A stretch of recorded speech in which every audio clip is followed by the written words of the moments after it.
আজকে আমরা পঞ্চম শ্রেণীর দ্বিতীয় পর্যায়ক্রমিক মূল্যায়ন 2025 সালের বাংলা বিষয়ের সম্পূর্ণ উত্তর সহ নমুনা প্রশ্নপত্র সেট 5 সম্পর্কে আলোচনা করব। তো চলো এই ভিডিওতে আমরা ক্লাস 5 এর সেকেন্ড ইউনিট টেস্ট 2025 বেঙ্গলি সাবজেক্টের এই কোশ্চেন পেপার এবং তার উত্তরগুলো দেখে নিই। আর এই প্রশ্নের উত্তরের পিডিএফ ফাইলগুলো আমাদের সহজ লেসন অ্যাপের মধ্যে দেওয়া আছে। অ্যাপের লিঙ্ক ডেসক্রিপশন বক্সে রয়েছে, এখান থেকে তোমরা চাইলে প্রশ্নদের পিডিএফ ফাইলগুলো নিতে পারো। পিডিএফগুলো পেইড কোর্সের মধ্যে দেওয়া থাকবে এবং সেখান থেকে তোমরা পিডিএফ ফাইলগুলোকে ডাউনলোড করে নিতে পারবে। দেখো এখানে 1 নম্বর থেকে বলা হচ্ছে সঠিক উত্তরটি বেছে নিয়ে লেখো। যে কোনো 8টির উত্তর লিখতে হবে। 1 × 8 = 8। পরের দিকে লিমেরিক কবিতাটির তর্জমা করেছেন রবীন্দ্রনাথ ঠাকুর, এডওয়ার্ড লিয়ার, সত্যজিৎ রায়, মৈত্রেয়ী দেবী। তো লিমেরিক কবিতাটি তর্জমা করেছেন কে? সত্যজিৎ রায়। এরপর ক্ষয়ের দিকে যখন ঝড় ওঠে তখন আকাশ থাকে কালো, লাল, নীল না সাদা? তো যখন ঝড় ওঠে তখন আকাশটা থাকে কালো। ক্ষয়ের দিকে বাঘের থাবা থেকে ধনাইকে বাঁচালো তমাল গাছ, সুন্দরী গাছ, মধুর কলস না তবলা গাছ? তো বাঘের থাবা থেকে ধনাইকে বাঁচিয়েছিল তবলা গাছ। ভয়ের দাগে আখের আগাগুলো নোনতা, মিষ্টি না টক? তো আখের আগাগুলো হচ্ছে নোনতা। পুঙ্গুর দাগে ঘর, বাড়ি, টেবিল, চেয়ার এগুলি হলো ক্লিবলিঙ্গ, উভয়লিঙ্গ, পুংলিঙ্গ না স্ত্রীলিঙ্গ? তো ঘর, বাড়ি, টেবিল, চেয়ার এগুলো হচ্ছে ক্লিবলিঙ্গ। টয়ের দাগে পশ্চিমবঙ্গে কালবৈশাখী যে ঋতুতে হয় সেটা গ্রীষ্ম, বর্ষা না শীত ঋতুতে? তো পশ্চিমবঙ্গে কালবৈশাখী হয় গ্রীষ্ম ঋতুতে। টয়ের দাগে বৃষ্টি আসে কেমন করে তা নিয়ে একটি প্রচলিত গল্প আছে। লেপচাদের, গারোদের না রাভাদের কথার ভাড়ারে? তো কী করে বৃষ্টি আসে কেমন করে তা নিয়ে প্রচলিত গল্প আছে লেপচাদের কথার ভাড়ারে। এরপর হচ্ছে বর্গীয় দাগে লিঙ্গ 2, 3 না 4 প্রকার? তো লিঙ্গ হচ্ছে 4 প্রকার। পরের প্রশ্ন ঝয়ের দাগে সে শব্দের বহুবচনের রূপটি হলো আমরা, তারা না যারা? তো সে এর বহুবচনের রূপটা কী হবে? তারা। 2 নম্বর দাগে সংক্ষেপ উত্তর দাও। যে কোনো 7টির উত্তর লিখতে হবে। প্রশ্নের মানে 1 নম্বর করে 1 × 7 = 7। পরের দাগে ভগবানের প্রাসাদে পৌঁছে ব্যাঙ কী দেখলো? তো ভগবানের প্রাসাদে পৌঁছে ব্যাঙ দেখলো ভগবানের স্ত্রী ও মন্ত্রীরা ভোজ ও আনন্দ উৎসবে ব্যস্ত। ক্ষয়ের দাগে ছুট মানে কি বুঝতে গেলে কি করতে হবে? দেখো ছুট মানে কি বুঝতে গেলে ছুটে দেখতে হবে। ক্ষয়ের দাগে কুমির আর শেয়ালের প্রথম চাষ কি ছিল? তো কুমির আর শেয়ালের প্রথম চাষ ছিল আলু। এটা চাষ হবে, ঠিক আছে। ফণিমনসা গাছের মনে এক ফোঁটাও শান্তি নেই কেন? তো ফণিমনসা গাছের সূচালো পিছড়ি পাতার জন্য তার মনে এক ফোঁটাও শান্তি নেই। পুঙ্গুর দাগে রাভা গোষ্ঠীর জীবনে এক আনন্দময় পর্ব কোনটি? দল বেঁধে মাছ ধরতে যাওয়া রাভা গোষ্ঠীর জীবনে এক আনন্দময় পর্ব। টয়ের দেখা হচ্ছে আমার যেন লাগলো ভারী ভালো, ভালো লাগার কারণ কি? তো অন্ধকারের সমস্ত দিক কালো হয়ে গেছে, আকাশ, বকুলতলা, চাঁপার বন সব কালো হয়ে গেছে দেখে কবির ভালো লেগেছিল। ছয়ের দিকে সংস্কৃত ভাষায় দুটি বলতে কোন বচন ব্যবহৃত হয়? তো সংস্কৃত ভাষায় দুটি বলতে দ্বিবচন ব্যবহৃত হয়। পরিজ্ঞ দাগে একই শব্দকে দুবার ব্যবহার করে বহু বচনের উদাহরণ দেওয়া। তো দেখো আমরা কার কার দুটি করে পেন আছে। তো এখানে কার এই শব্দটা দুবার ব্যবহার করলে কিন্তু এটা কিন্তু বহু বচনের রূপ হচ্ছে। কার কার বলতে এখানে কিন্তু একের বেশি জনকে বোঝানো হচ্ছে। তো এইভাবে করে কিন্তু আমরা এটাকে বহু বচনের রূপ করে একটা বাক্য লিখলাম। 3 নম্বর থেকে 2-1টি বাক্যে উত্তর লিখতে হবে। যে কোনো একটি প্রশ্নের মান দেওয়া আছে। 2 নম্বর এখানে 2-1-2। পরের থেকে মায়াতর শব্দটির অর্থ কী? কবিতায় গাছকে মায়াতর বলা হয়েছে কেন? তো মায়াতর শব্দটির অর্থ হচ্ছে মায়াবী গাছ।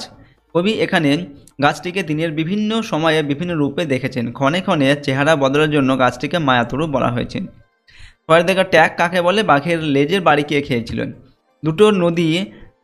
দুটো ছোট নদী মিশে যাওয়ার ফলে যে ত্রিভুজ আকারের ভূখণ্ড সৃষ্টি হয় তাকে ট্যাগ বলে। আর ধনাই বাঘের লেজের বাড়ি খেয়েছিলেন। 4 নম্বর থেকে নিচের প্রশ্নগুলোর উত্তর দাও। 1 × 4 = 4। পরের দেখা হচ্ছে বিপরীত শব্দ লিখতে হবে। এলোমেলো আর কোমল।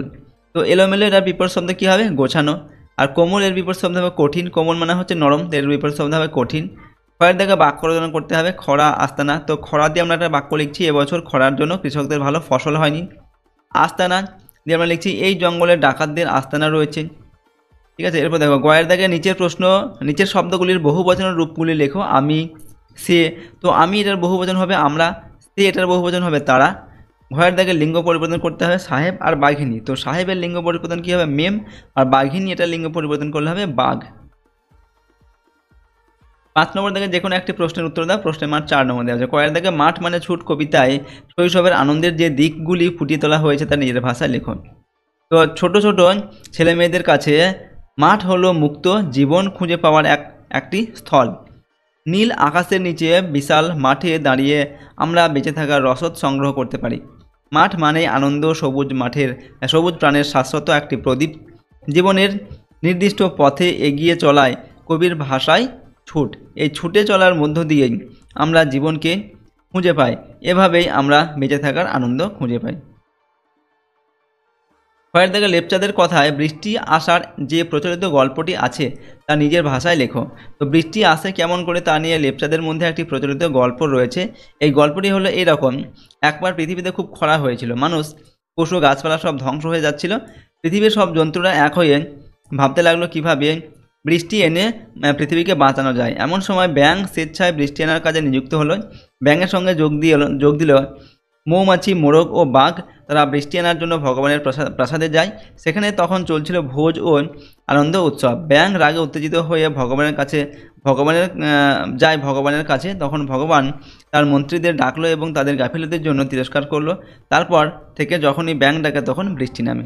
ওকে, নেক্সট হচ্ছে 6 নম্বর দাগে বিদ্যালয়ের কোনো একটি অনুষ্ঠানের কথা সংক্ষেপে জানিয়ে বন্ধুকে একটি চিঠি লেখো। প্রশ্নের মান 5 নম্বর দেওয়া আছে। তো প্রথমে কীভাবে করবেন, লিখবে তোমরা চিঠিটা, নিজের নাম লিখবে, ডান দিকে খাতার ডান দিকে লিখবে নিজের নাম এবং নিজের পুরো ঠিকানাটা এখানটায় লিখবে। এরপর প্রিয় বন্ধু লিখে বন্ধুর নামটাও এখানটায় লিখতে পারো। দেখো, অনেক দিন হলো তোর কোনো খবর পাইনি, তুই কেমন আছিস জানি না, আশা করি ভালো আছিস। আজকে আমি আমাদের স্কুলে এবছরের বাৎসরিক ক্রীড়া প্রতিযোগিতা অনুষ্ঠান সম্পর্কে তোকে জানাবো। এই প্রতিযোগিতায় আমাদের স্কুলের অনেক ছাত্রছাত্রী অংশগ্রহণ করেছিল। আমি এবং আমার বন্ধু বান্ধব এই প্রতিযোগিতায় অংশগ্রহণ করেছিলাম।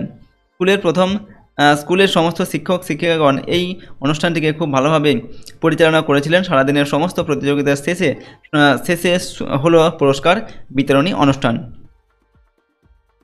এই অনুষ্ঠানে যারা প্রতিযোগিতায় প্রথম, দ্বিতীয় ও তৃতীয় স্থান অধিকার করেছিল তাদের সকলকে পুরস্কার দেওয়া হলো। আমি একটি পুরস্কার পেয়েছিলাম। আমরা সকলেই এই অনুষ্ঠানে খুব আনন্দ উপভোগ করেছিলাম। আজকে আর কিছু লিখবো না, চিঠি পাওয়া মাত্র অবশ্যই চিঠির উত্তর দিবি। তো এইভাবে আমরা লিখলাম ইতি তোর বন্ধু। এখান থেকে ইতি তোর বন্ধু লিখে নিজের নামটা এখানটায় লিখবে, ঠিক আছে। তোমরা বাঁ দিকে নিজের বন্ধুর পুরো নাম, নিজের বন্ধুর পুরো ঠিকানাটা এখানটায় লিখবে। ওকে, তো এইভাবে তোমরা পত্রটাকে লিখবে এবং শেষে একটা তারিখ লিখবে। এর সঙ্গে আরেকটি দেওয়া আছে অথবা দিয়ে একটি বৃষ্টির দিনের অভিজ্ঞতার কথা জানিয়ে বন্ধুকে চিঠি লেখো। যে কোনো একটি তোমাদের লিখতে হবে। তো দেখো, এখানে প্রথমে নিজের নাম এবং নিজের ঠিকানা লিখবে, তারপর বাঁ দিকে প্রিয় বন্ধু লিখে প্রিয় বন্ধুর নামটাও লিখতে পারো। এখানে অনেক দিন হলো তোর কোনো খবর পাইনি, তুই কেমন আছিস জানি না, আশা করি ভালো আছিস। গতকাল আমাদের এখানে সারাদিন ধরে বৃষ্টি হয়ে গেল। এই দিনটি সম্পর্কেই আজকে আমি তোকে কিছু বলতে চাই। সকাল থেকেই শুরু হয়ে যায় আকাশে কালো মেঘের ঘনঘটা, আর কিছুক্ষণের মধ্যেই আকাশ থেকে নেমে আসে বৃষ্টি। ফলে গ্রামের কৃষকদেরকে এদিন ঘরেই থাকতে হয়, কেউ আর কাজে বেরোতে পারল না। দীর্ঘদিন অনাবৃষ্টির ফলে হঠাৎ বৃষ্টি পেয়ে গাছের পাতাগুলি যেন আনন্দে মেতে উঠেছে। চারিদিক থেকে উঠে আসছে মাটির গন্ধ। টানা 2 ঘন্টা বৃষ্টি হওয়ার পর একটু কমে আসে, কিন্তু একেবারেই বন্ধ হয়ে যায় না, ঝিরিঝির করে বৃষ্টি পড়তেই থাকে। বাড়িতে রান্না হয় গরম গরম খিচুড়ি খেয়ে আর মেঘলা আকাশের বৃষ্টি উপভোগ করে সারা দিন কাটিয়ে দিলাম। সন্ধ্যার দিকে ব্যাঙগুলো যেন অনেক দিন পর বৃষ্টি পেয়ে গলা ছেড়ে ডাকতে শুরু করলো।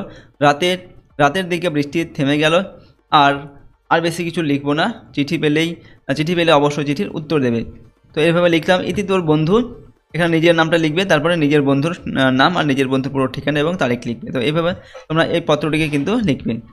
তো দেখো, আজকে আমরা তোমাদের ক্লাস 5-এর সেকেন্ড ইউনিট টেস্ট 2025 বাংলা বিষয়ের একটি কোশ্চেন পেপারের সম্পূর্ণ উত্তর সম্পর্কে আলোচনা করলাম। প্রশ্নোত্তরগুলো অবশ্যই তোমরা প্র্যাকটিস করবে। এর আগে কিন্তু আরও 4টি সেট দেওয়া হয়েছে এবং তার উত্তরগুলো করে দেওয়া হয়েছে। প্রতিটি সেট কিন্তু অবশ্যই তোমরা ভালোভাবে প্র্যাকটিস করবে, ঠিক আছে। এবং তার মধ্যে থেকে দেখবে তোমরা প্রশ্ন কিন্তু পরীক্ষায় কমন পাচ্ছ।